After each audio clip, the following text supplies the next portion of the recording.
आज हम पढ़ने जा रहे हैं एक बहुत इंपॉर्टेंट फाइलम जिसका की नाम है एनिलिडा।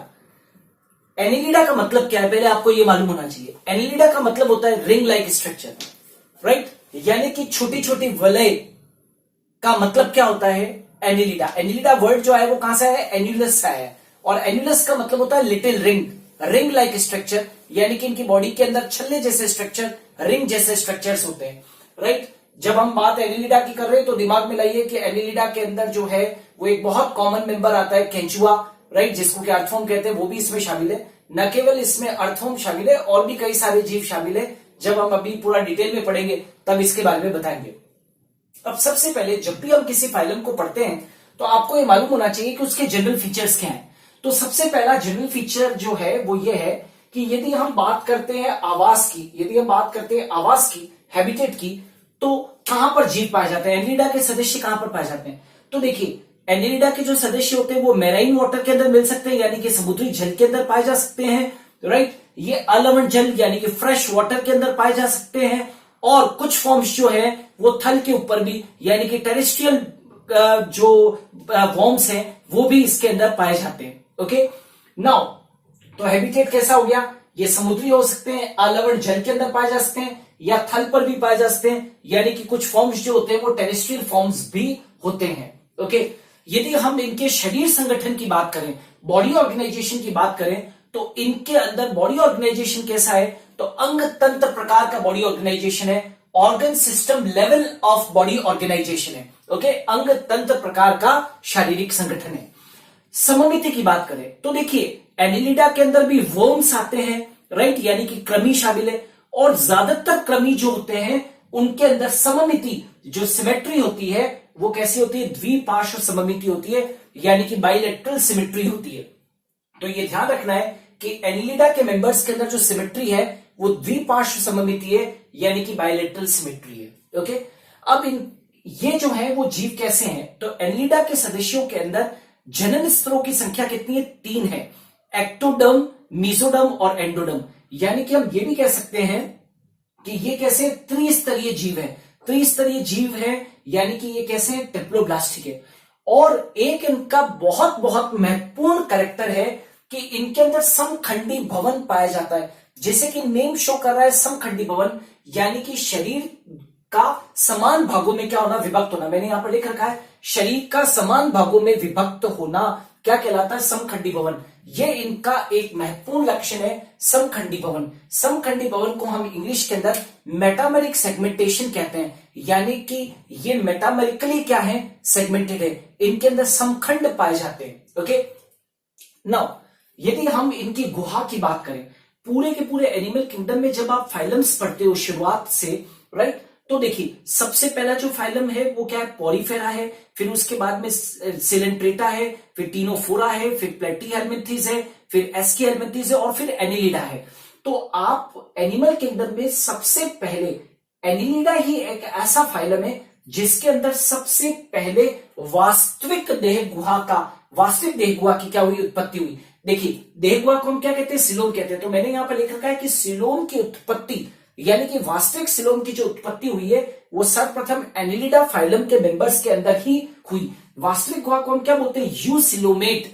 ओके, यूसिलोमेट कंडीशन है इनके अंदर, यानी कि इनके अंदर वास्तविक गुहा पाई जाती है, और इस वास्तविक गुहा को हम एक विशेष नाम देते हैं, और उसका नाम क्या है, साइजोसील कैविटी, राइट। इनके अंदर जो वास्तविक गुहा पाई जाती है उसका नाम है साइजोसील कैविटी।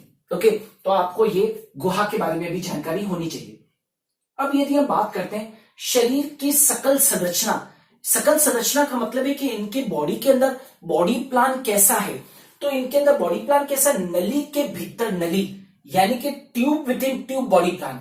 अब tube within tube body plan का मतलब क्या है, तो नली के भीतर नली, मतलब पूरी बॉडी जो है वो ट्यूब लाइक है, और बीच में जो एलिमेंट्री कैनाल है वो भी कैसी है, ट्यूब लाइक है। तो बॉडी कैसी दिखती है, ट्यूब के अंदर ट्यूब, नली के भीतर नली प्रकार की क्या पाई जाती है, इनके अंदर सकल संरचना पाई जाती है, tube within tube body plan होता है। अब यदि इनके अंदर, जैसा कि हमने कहा है कि इनके अंदर अंग तंत्र प्रकार का शारीरिक संगठन होता है, तो देखिए विभिन्न प्रकार के जो तंत्र है वो इनके अंदर विकसित होते हैं, जैसे कि इनके अंदर परिसंचरण तंत्र कैसा है, सर्कुलेटरी सिस्टम कैसा है, तो आपको ये मालूम होना चाहिए बंद प्रकार का परिसंचरण तंत्र, they have closed type of circulatory system, यानी कि जो रक्त का बहाव होता है वो बंद नलिकाओं के अंदर होता है, they have closed type of circulatory system.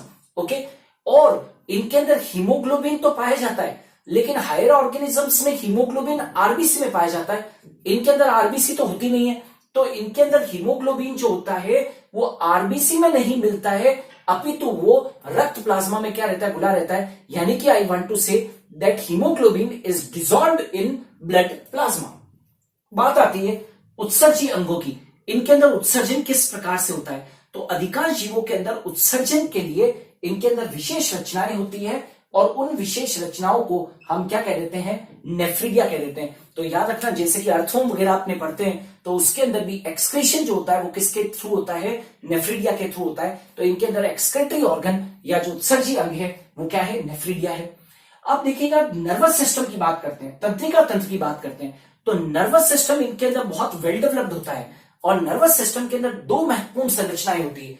एक तो होती है तंत्रिका वलय, तंत्रिका वलय को हम क्या कहते हैं, नर्व रिंग कहते हैं इंग्लिश के अंदर, और दूसरी क्या होती है, तंत्रिका वलय से नीचे की ओर निकलती हुई क्या पाई जाती है, तंत्रिका रज्जु, जिसको कि हम नर्व कोड भी बोलते हैं। आपको ये याद रखना है कि इनके अंदर नर्व कोड जो होती है वो अधर होती है, यानी कि कैसी होती है, that is ventral in position होती है और डबल होती है। आप ये भी कह सकते हो कि इनके अंदर डबल वेंट्रल नर्व कोड पाई जाती है, और साथ के साथ क्या पाई जाती है, एक नर्व रिंग पाई जाती है। तो पूरे तौर के ऊपर हम ये कह सकते हैं कि तंत्रिका तंत्र के अंदर तंत्रिका वलय होती है और एक दोहरा अधरीय तंत्रिका रज्जु होता है, और तंत्रिका तंत्र जो है वो बहुत ज्यादा क्या होता है, विकसित होता है। यदि मैं बात करता हूं इनके अंदर लोकोमोटरी ऑर्गन्स की, गमनांगों की यदि मैं बात करता हूं, तो गमनांगों के अंदर इनके अंदर क्या होते हैं, सीटी, राइट, सीटी होती है इनके अंदर, राइट, और वो किसके अंदर काम में आती है, लोकोमोशंस के अंदर क्या होती है, काम में आती है। जब लोकोमोशन करते हैं ये जीव तो किसका यूज करते हैं, सीटी का यूज करते हैं। यदि हम श्वसन की बात करते हैं तो इनके अंदर जो श्वसन होता है वो शरीर की सामान्य सतह से होता है, शरीर की सतह से क्या हो रहा है, श्वसन हो रहा है। लेकिन कुछ मेंबर्स के अंदर श्वसन जो है सामान्य सतह से न होकर, और कुछ सदस्यों के अंदर किससे होता है, गिल से भी होता है। लेकिन अधिकांशतः जो स्थलीय जीव हैं उनके अंदर किससे होता है, शरीर की सतह से होता है। यदि हम इनके लिंग की बात करें, राइट, सेक्स की बात करें, तो ये एक लिंगी भी हो सकते हैं या फिर द्विलिंगी हो सकते हैं। कुछ फॉर्म जो है वो एक लिंगी, अभी जब क्लासिफिकेशन पढ़ाऊंगा तो आपको ये बताऊंगा कि कौन कौन से फॉर्म जो है वो एक लिंगी होते हैं और कौन कौन से फॉर्म द्विलिंगी होते हैं। तो some are unisexual and some are bisexual. Okay, परिवर्तन की यदि हम बात करें, परिवर्तन कैसा होता है, तो परिवर्तन डेवलपमेंट जो होता है वो इनके अंदर या तो प्रत्यक्ष होता है या कैसा होता है, अप्रत्यक्ष। आपको मालूम होना चाहिए प्रत्यक्ष डेवलपमेंट का मतलब है, डायरेक्ट डेवलपमेंट का मतलब है कि जीवन अवस्था के अंदर लार्वावस्था नहीं पाई जाती है, जबकि अप्रत्यक्ष परिवर्तन की यदि हम बात करें, राइट, इनडायरेक्ट डेवलपमेंट की बात करें तो लार्वा अवस्था उपस्थित होती है। फिर प्रश्न उठता है कि यदि इनडायरेक्ट डेवलपमेंट होता है तो लार्वा कौन सा होता है, तो याद रखना एनिलिडा संघ से जो लार्वा संबंधित है उसका नाम क्या है, ट्रोकोफोर है, राइट। और एक और यहां पर करेक्टर लिखा हुआ है कि इनकी आहार नाल, एलिमेंट्री कैनाल कैसी होती है, तो इनकी एलिमेंट्री कैनाल स्ट्रेट होती है, और उस क्योंकि एलिमेंट्री कैनाल के अंदर पाचन होता है, ऐसा पाचन जो एलिमेंट्री कैनाल के अंदर होता है उसको हम क्या कहते हैं, पाचन के साथ बाह्य कोशिकीय एक्स्ट्रा सेलुलर क्या होता है, डाइजेशन होता है। तो ये सब जो है वो एनिलिडा के क्या है, जनरल कैरेक्टर्स हैं। बहुत बार एग्जाम्स के अंदर एनिलिडा के जनरल फीचर्स से क्वेश्चन पूछा जाता है। और साथ के साथ आपको यह भी मालूम होना चाहिए कि एनिलिडा का वर्गीकरण मालूम होना चाहिए, क्लासिफिकेशन मालूम होना चाहिए। तो एनिलिडा को हम कितनी क्लासेस में डिवाइड करते हैं, तो एनिलिडा को हम 3 क्लासेस के अंदर, 3 वर्गों के अंदर हम डिवाइड करते हैं, पॉलीकीटा, ओलिगोकीटा और हिरुडीनिया। वापस से बोल रहा हूं, the phylum Annelida is actually classified into 3 classes, Polychaeta, Oligochaeta और हिरुडीनिया। तो आइए हम लोग पढ़ते हैं एनिलिडा फाइलम का क्लासिफिकेशन। देखिए एनिलिडा का क्लासिफिकेशन यहां पर है, और इस एनिलिडा के क्लासिफिकेशन में आप देख सकते हैं कि फाइलम एनिलिडा को 3 क्लासेस के अंदर विभक्त किया गया है, पॉलीकीटा, ओलिगोकीटा और हिरुडीनिया। पॉलीकीटा, ओलिगोकीटा और हिरुडीनिया। यहां पर मैंने देखिए कैरेक्टर्स का एक कंपैरेटिव अकाउंट दे रखा है ताकि आपको याद करने में आसानी हो जाए, क्योंकि यहां से एग्जाम्स के अंदर क्वेश्चन पूछे जाते हैं। सबसे पहले आवास की बात करते हैं, हैबिटेट की बात करते हैं। कि पॉलीकीटा का हैबिटेट कैसा है, तो ये समुद्र जलीय होते हैं, they are found in marine water. यदि मैं ओलिगोकीटा के आवास की बात करता हूं तो ये स्थलीय होते हैं, जैसे केचुआ वगैरह जो है वो कैसे हैं, दैट इज स्थलीय होते हैं, टेरेस्ट्रियल होते हैं। और हिरुडीनिया वगैरह जो होते हैं वो ज्यादातर हिरुडीनिया के जो सदस्य होते हैं वो अलवण जल के अंदर पाए जाते हैं, और ये कैसे होते हैं, पैरासाइट की तरह, एक्टोपैरासाइट की तरह भी पाए जा सकते हैं। यदि हम इनके सिर की बात करें, हेड की बात करें, तो पॉलीकीटा के मेंबर्स के अंदर हेड जो होता है वो क्लियर कट होता है, स्पष्ट होता है। लेकिन ओलिगोकीटा और हिरुडीनिया दोनों ही क्लासेस के अंदर हेड स्पष्ट नहीं होता है, अस्पष्ट होता है, क्लियर कट नहीं होता है। तो याद रखने का तरीका है कि केवल आपको पॉलीकीटा के अंदर हेड जो है वो स्पष्ट है, क्लियर कट है, और बाकी दोनों ही क्लासेस के अंदर अस्पष्ट है। यदि हम हेड के वहां पर यदि हम टेंटिकल्स की बात करें तो देखिए, क्योंकि यहां पर हेड स्पष्ट है, हेड क्लियर कट है, इसलिए स्पर्शक जो है टेंटिकल से वो यहां पर उपस्थित है। लेकिन आप ओलिगोकीटा और हिरुडीनिया क्लास के अंदर यदि देखेंगे तो जो टेंटिकल्स हैं वो यहां पर भी अनुपस्थित है और यहां पर भी अनुपस्थित है। उसका कारण है कि यहां पर जो हेड है वो अस्पष्ट है और यहां पर भी हेड अस्पष्ट है, इसलिए यहां पर टेंटिकल्स भी क्या है, अनुपस्थित है। और पॉलीकीटा क्लास के अंदर क्योंकि हेड क्लियर है इसलिए वहां पर क्या है, टेंटिकल्स भी उपस्थित है। चूषक की बात करते हैं। देखिए चूषक का काम क्या होता है, चूषक का काम होता है ये एक एडेसिव ऑर्गन की तरह काम करता है, राइट। तो ये चिपकने का काम करता है। तो चिपकने का काम केवल किस में होगा, परजीवी स्वरूपों के अंदर होगा। और इन तीनों ही क्लासेस के अंदर जो परजीवी स्वरूप है वो केवल किस में पाए जाते हैं, हिरुडीनिया के अंदर क्या होते हैं, पाए जाते हैं। तो आप देख सकते हो कि सकर यहां पर अनुपस्थित है पॉलीकीटा के अंदर, ओलिगोकीटा के अंदर भी अनुपस्थित है, लेकिन हिरुडीनिया जिसमें कि झोंक वगैरह शामिल होती है वो एक्टोपैरासाइट होती है, और इसलिए इनके अंदर सकर जो होते हैं वो उपस्थित होते हैं, जिसकी वजह से ये होस्ट बॉडी के ऊपर, परपोषी के शरीर के ऊपर अपने चूषकों के माध्यम से चिपके रहते हैं। यदि हम खंडों की संख्या की बात करें, यानी कि नंबर ऑफ बॉडी सेगमेंट, आप सब जानते हो कि एनिलिडा के जितने भी सदस्य होते हैं उनकी बॉडी सेगमेंटेड होती है, सेगमेंट्स का पाया जाना उनका मुख्य गुणधर्म है। लेकिन यदि हम पॉलीकीटा के अंदर देखें तो खंडों की संख्या निश्चित नहीं है, अनिश्चित है। ओलिगोकीटा के अंदर भी क्या है, अनिश्चित संख्या, फिक्स नंबर ऑफ सेगमेंट्स नहीं होते हैं। लेकिन केवल एक हिरुडीनिया क्लास ही एक ऐसी क्लास है जिसमें खंडों की संख्या निश्चित होती है और उनका नंबर जो है वो कितना है, 33 है। क्लाइटेलम, राइट, क्लाइटेलम ये एक बहुत महत्वपूर्ण रचना है, राइट। लेकिन ये पॉलीकीटा के अंदर ये अनुपस्थित होती है, पॉलीकीटा के अंदर किसी भी प्रकार का क्लाइटेलम नहीं बनता है। लेकिन ओलिगोकीटा के अंदर, ओलिगोकीटा क्लास के अंदर क्लाइटेलम उपस्थित होता है। देखिए अभी आप देखोगे कि ओलिगोकीटा क्लास के अंदर केंचुआ शामिल किया जाता है, फेरिटिमा शामिल है, और फेरिटिमा का ये बहुत महत्वपूर्ण लक्षण है कि उसके अंदर 14वें, 15वें और 16वें खंड पर, 14वें, 15वें और 16वें खंड के ऊपर, राइट, यहां पर क्या पाया जा रहा है, that is known as the clitellum पाया जाता है। तो क्लाइटेलम का पाया जाना ओलिगोकीटा क्लास का एक विशेष लक्षण है। लेकिन यदि हम हिरुडीनिया की बात करते हैं तो उसके अंदर, हिरुडीनिया के अंदर क्या है, दैट इज केवल जनन काल के अंदर, केवल रिप्रोडक्टिव पीरियड जो होता है उसी के अंदर क्लाइटेलम का फॉर्मेशन होता है, अन्यथा क्लाइटेलम परमानेंटली नहीं पाया जाता। यदि हम लिंग की बात करते हैं, सेक्स की बात करते हैं, तो पॉलीकीटा के जो सदस्य होते हैं वो एक लिंगी होते हैं, जबकि आप सभी जानते हैं ओलिगोकीटा जिससे केंचुआ संबंधित है वो द्विलिंगी होता है, और हिरुडीनिया जिससे झोंक वगैरह संबंधित है वो भी कैसे होते हैं, द्विलिंगी होते हैं।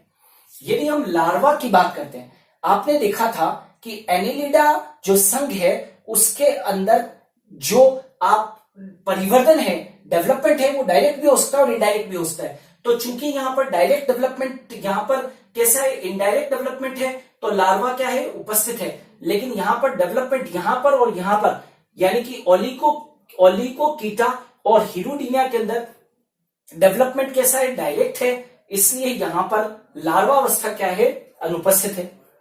बोट्राइडल टिश्यू, बोट्राइडल उत्तक जो है वो यहां पर कैसा है, अनुपस्थित है पॉलीकीटा के अंदर, ओलिगोकीटा के अंदर भी ये अनुपस्थित है, और केवल बोट्राइडल उत्तक जो होता है वो हिरुडीनिया क्लास की विशेषता है। याद रखें बोट्राइडल उत्तक जो है वो एक प्रकार का कनेक्टिव टिश्यू है। यदि यहां पर एक कैरेक्टर देखिए, सीटी सहित पार्श्वपाद, पार्श्वपाद को इंग्लिश में बोलते हैं पैरापोडिया, राइट, पैरापोडिया विथ सीटी। तो पॉलीकीटा के अंदर सीटी सहित पार्श्वपाद जो होते हैं वो उपस्थित होते हैं, मतलब सीटी सहित पार्श्वपाद है। पैरापोडिया विद सीटी यहां पर प्रेजेंट है, जबकि ओलिगोकीटा के अंदर केवल सीटी है, पैरापोडिया नहीं है, ओनली सीटी प्रेजेंट। जबकि हिरुडीनिया के अंदर जो है वो आप देख सकते हो कि यहां पर सीटी सहित पार्श्वपाद अनुपस्थित होते हैं, ना तो सीटी है और न ही पार्श्वपाद है। एग्जाम्पल सीरी देखें तो पॉलीकीटा के अंदर जो सबसे बेस्ट एग्जाम्पल है वो है नेरीज और हेटेरोनेरीज और एफ्रोडाइट। नेरीज को हम लोग सैंड वॉर्म भी कहते हैं, राइट। ये जो हेटेरोनेरीज होता है इसके बारे में बताना चाहूंगा कि इनके शरीर के दो भाग हैं, एक अग्र और एक पश्च भाग। जो अग्र भाग होता है वो अलैंगिक भाग है, उसको एटोक कहते हैं, और जो इसका पीछे वाला जो भाग है, राइट, पश्च भाग है, उसको हम एपिटोक कहते हैं, और वो कैसा है, लैंगिक भाग है, राइट। और एफ्रोडाइट जो है उसको हम क्या कहते हैं, सी माउस, समुद्री चूहे के नाम से जानते हैं। ओलिगोकीटा के अंदर फेरिटिमा, लुम्ब्रिकस वगैरह शामिल है। फेरिटिमा क्या होता है, केचुआ। और हिरुडीनिया के अंदर एक मेंबर शामिल है जिसका नाम है हिरुडिनेरिया, जिसको कि हम सामान्य भाषा के अंदर क्या कहते हैं, जोंक भी कहते हैं। सो डियर स्टूडेंट, ये जो वीडियो था उसके अंदर आपने एनिलिडा फाइलम के जनरल फीचर्स को देखा, और साथ के साथ आपने एनिलिडा फाइलम की 3 क्लासेस का कंपैरेटिव अकाउंट पढ़ा, पॉलीकीटा, ओलिगोकीटा और Hirudinea. Keep watching my videos. Thanks a lot.